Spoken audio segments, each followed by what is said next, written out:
এখানে নারকোল নাড়ু বানানোর জন্য ফ্রাইং প্যানটা গরম করে আমি এর মধ্যে একটা কোরানো নারকোল অ্যাড করছি। এবার আমি নারকোলটাকে আস্তে আস্তে নাড়িয়ে নেব।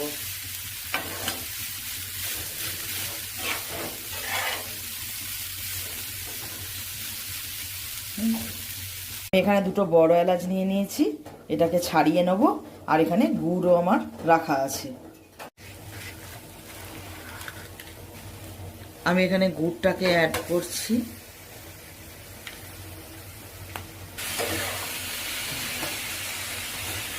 এটাকে আমি ভালো করে গুড়টা দিয়ে মিশিয়ে নিচ্ছি।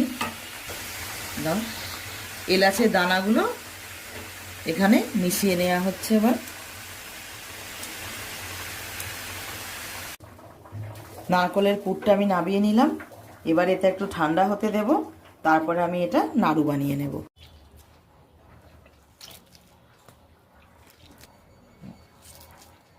এবার আমি এইভাবে গোল গোল করে নারকলটা নাড়ু পাকিয়ে নেব।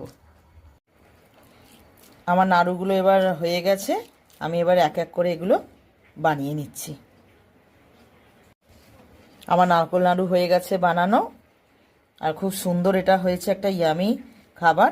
এটা একবার ট্রাই করবেন অবশ্যই। আর যদি চ্যানেলটা ভালো লেগে থাকে তাহলে লাইক আর সাবস্ক্রাইব করতে